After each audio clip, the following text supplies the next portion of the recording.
Quantum இயற்பியல் கோட்பாடும் வெட்டவெளி உயிர்மெய் கோட்பாடும் என்ற கருத்தரங்கின் தலைப்புக்கான ஒரு அறிமுக உரை கேளுங்கள்.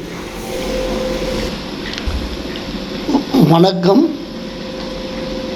வாழ்க வளமுடன். என்னுடைய பெயர் மாதவன், பெங்களூர்லேருந்து பேசிகிட்ருக்கேன். இன்றைய குவாண்டம் இயற்பியல் கோட்பாடும்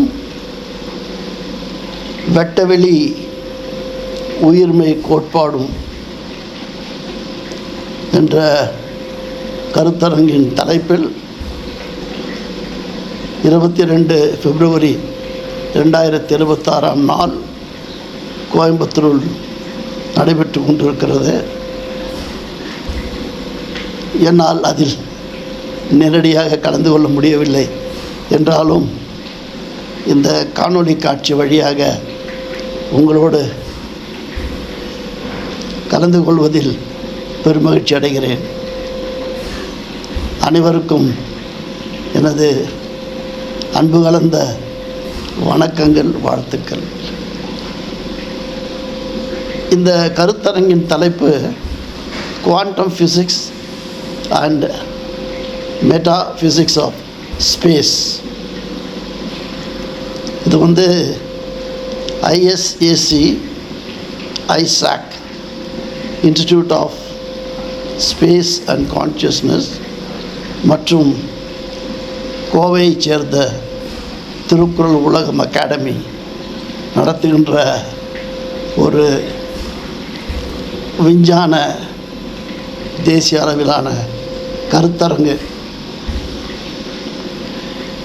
இந்த தலைப்பின் அறிமுக உரையாக நான் சில கருத்துக்களை உங்களோடு பகிர்ந்து கொள்ள விரும்புகிறேன்.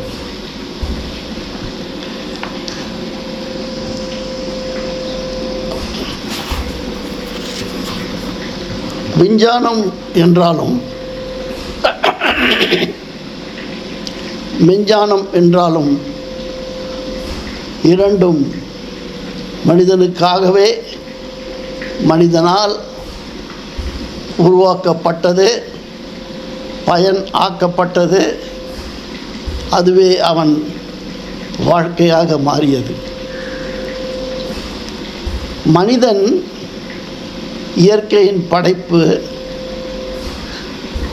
அந்த மனிதன் இயற்கையை அறிந்து அதை மேம்படுத்துவதற்கான எடுத்துக்கொண்ட முயற்சிகள்தான் கல்வி அறிவு, தொழில் அறிவு, பொருளாதார அறிவு, மனிதவள மேம்பாட்டு அறிவு, மனிதாபிமான அறிவு,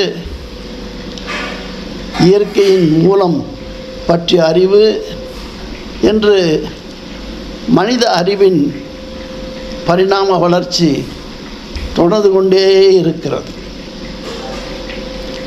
இன்றைய நிலையில் உலகளவில் பொருளாதாரம் முதன்மை பெற்றதால் இயற்கை நலன்களை, வளங்களை அளவுக்கு மீறி மனிதன் சுரண்டி கொண்டிருப்பது கண்கூடு.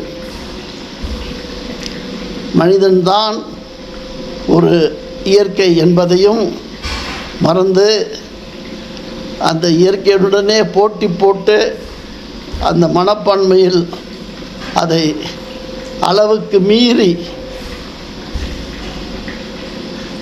அதற்கும் நான் வல்லவன் என்று வெளிக்காட்டுவதில் மிகுந்த முயற்சி எடுத்துக் கொள்ளுகிறான் இந்த மனிதன். இந்த நிலையில் மனிதன் தன் அடிப்படை அஸ்திவாரத்தை கருத்தில் கொள்ள வேண்டும். இயற்கை தந்த எத்தனையோ பரிசுகளில் மிக சிறந்த ஒன்று மனிதன். அவனின் சிறப்பு 6வது அறிவு. அதன் வழி வந்தது தான் இன்றைய உலக அளவில் பெருகியிருக்கும் சிறப்பும் சீர்கேடுகளும்.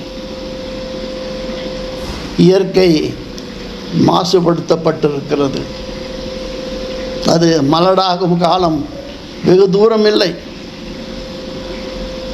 காலத்தால் அழிந்த தாவரங்கள், பசுமை காடுகள், வெப்பதட்ப சூழ்நிலை, பல்வேறு உயிரினங்கள் பல கோடி. இது தொடர்ந்தால் மனிதனும் இப்புவியில் இருந்து ஒரு நாள் மறைந்து விடுவான். அன்பர்களே, நாம் மிகவும் ஜாக்கிரதையாக இருக்க வேண்டும். இதை கருத்தில் கொண்டு எத்தனையோ மகான்கள் மனிதனிடையே தோன்றியிருக்கிறார்கள். அப்படி தோன்றியவர்கள் பலர் கோடிகளை நாம் அறிவோம். ஆனால் தமிழகம் அறிந்த வள்ளுவர் வழி வந்த வள்ளலார் வழி விளங்க நம்மோடு வாழும் காலத்தில் வாழ்ந்த பாமர மக்களின் பன்முக தத்துவ ஞானி வேதாத்ரி மகரிஷி அவர்களும் ஒருவர். நீரின்றி அமையாத உலகே, பொருளின்றி அமையாத வாழ்க்கை. நாம் இங்கே பேசுவது மனித வாழ்க்கை.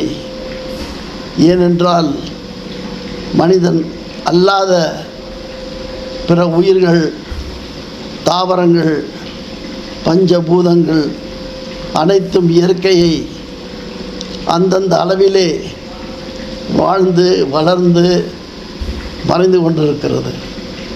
ஆனால் மனிதன் மட்டும் அந்த இயற்கையை திறம் மாற்றி தனது சௌகரியத்திற்கு ஏற்ப வாழ்ந்து கொண்டிருக்கிறான். அதில் ஒரு நிறைவான தெளிவு வேண்டும். பொருள் என்று குறிப்பிடுவது மனிதனிடம் இயற்கை வழங்கிய 3 பொருட்கள். 1 உடல், 2 மனம், 3 உயிர். இவை அனைத்தும் அதனதன் நிலையில் பொருட்களே. ஆனால் மனிதனுடைய அறிவு கீழ்மட்ட நிலையில் இருக்கும் பொழுது உடலை பொருளாக நினைக்கிறான். உடல் தேவைகளை பூர்த்தி செய்வது பருப்பொருளே.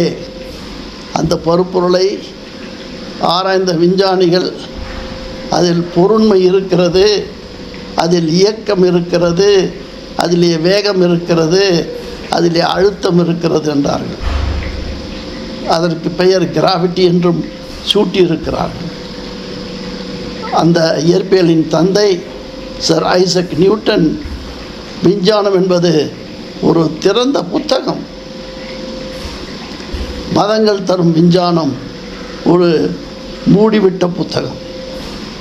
அது மாற்றங்களையும் கேள்விகளையும் ஏற்றுக்கொள்வதில்லை. ஆனால் விஞ்ஞானம் தொடர்ந்து வரும் மாற்றங்களையும் ஏற்றுக்கொண்டிருக்கிறது. பின் வந்த ஐன்ஸ்டைன் பொருள் என்பது உங்கள் கண்களுக்கு புலன்களுக்கு பருப்பொருளாக தெரியலாம், ஆனால் அது கண்ணுக்கு புலப்படாத ஒரு ஆற்றல் என்று குறிப்பிட்டார். இப்பொழுது உடல் என்ற பொருள் வேறு, ஆற்றல் என்ற பொருள் வேறு. ஆற்றல் இயக்கத்துக்கு காரணம் 2. ஒன்று இயக்கம், மற்றொன்று திசை. அதை வெக்டார் என்பார்கள். அந்த திசையும் இயக்கமும் ஒன்று சேர்ந்துதான் இயக்க ஒழுங்கு நடைபெறுகிறது. அதனின் ஆற்றல் எனினும் அறிவு எனினும் பிரிக்க முடியாத ஒன்று. ஆற்றல் என்றால் அறிவு, அதிலே அடக்கம் அறிவு. அறிவு இருந்தால் அதற்கு ஏற்ப ஆற்றலும் இருக்க வேண்டும். ஆக இந்த அறிவின் பல குணங்கள் தான் நம்முடைய மனம். மனமும் ஒரு பொருளே. மனம் என்று அந்த பொருளை நாம் புலன்களால் உணர முடியாது. ஆகையால் அதை 6வது அறிவின் துணை கொண்டு ஆராய்ந்து அறிய வேண்டும். மனம்தான் எண்ணங்களுக்கு எல்லாம் தாய். இன்றைக்கு நியூட்டனின் விஞ்ஞானம் மாறி ஐன்ஸ்டீனின் ஆற்றல் விஞ்ஞானமாக தோன்றி இன்றைக்கு மார்க்ஸ் பிளாங்க் தந்த குவாண்டம் அறிவியலாக மாறி இருக்கிறது. இதை பற்றித்தான் மேலும் ஆய்வு தொடர்கிறது. இந்த இடத்தில்தான் வேதாத்திரி மகரிஷி அவர்கள் வருகிறார்கள். அவர்கள் தோள்களுக்கும் நுண்ணியதாக உள்ள இயற்பியலை ஆராய்கிறார். அந்த இயற்பியல் எதுவென்றால் அதுதான் வெட்டவெளி. இயற்பியல் வெட்டவெளி தான் தோள்களுக்கு மூலம், தோள்கள் தான் அணுவுக்கு மூலம், அணுக்கள் தான் ஆற்றலுக்கு மூலம், ஆற்றல் தான் பருப்பொருளுக்கு மூலம் என்று விளக்கினார். பருப்பொருளை போற்றும் பாமரரே, அதன் மூலம் வெட்டவெளி என்பதை உணர்வீர் என்று அழுத்தம் திருத்தமாக விளக்க வைத்து சென்றிருக்கிறார். எப்படி பொருள் அல்லாதது பொருளுக்கு காரணமாக இருக்கிறதோ அதுபோல ஒன்றுமில்லாத வெட்டவெளி என்று சொல்வது தவறு. எல்லாம் இருக்கிற வெட்டவெளி தான் எல்லாவற்றுக்கும் காரணம் என்பதை அறிய வைக்கிறது. அந்த அறிவுதான் வேதாத்திரியின் வெட்டவெளி இயற்பியல். வெட்டவெளியிலிருந்து வந்தது தான் ஆற்றல், ஆற்றல் தான் பொருளுக்கு மூலம், பொருள்தான் மனித வாழ்க்கைக்கு இன்பத்தையும் துன்பத்தையும் தருகிறது என்பதை நாம் அறிய வேண்டும். இந்த அறிவை பெற்றால் இன்ப துன்பங்களை கடந்த வாழ்க்கையை வாழலாம். வாருங்கள் நண்பர்களே, மகரிஷி தந்த வெட்டவெளி அறிவியல் இன்றைய குவாண்டம் அறிவியலோடு பல கோணங்களில் இணைகிறது. அதை உங்களிடம் பகிர்ந்து கொள்ளவும், உங்கள் சுய சிந்தனையை மேலும் தூண்டவும், இயற்கையோடு இசைந்து வாழும் தன்மையை வலியுறுத்தவும், வாழ்ந்து காட்டவும் இந்த கருத்துக்கள் உங்கள் சிந்தனைக்கும் வாழ்விற்கும் வழிகாட்டும் என்பது எண்ணம். நன்றியுடன் உங்கள் உலகநல தொண்டன் மாதவன். வாழ்க வளமுடன். இதில் புரிந்து கொள்ள வேண்டியது என்னவென்றால், மனிதன் ஒரு விளக்கம் தருவதற்கு சொற்களை பயன்படுத்துகிறான். சொற்கள் தான் அதற்கு உரிய பொருளை தருகிறது, அர்த்தத்தை தருகிறது. ஆக சொல் ஒன்று, அர்த்தம் ஒன்றா? ஆம் என்றால் அது முதல் படி இயற்பியலில். இல்லை, சொல் ஒன்றாக இருக்கலாம், ஆனால் அர்த்தங்கள் பல பல என்றால் அது இயற்பியலின் அடுத்த படி. அதுதான் ஆற்றல் இயற்பியல்.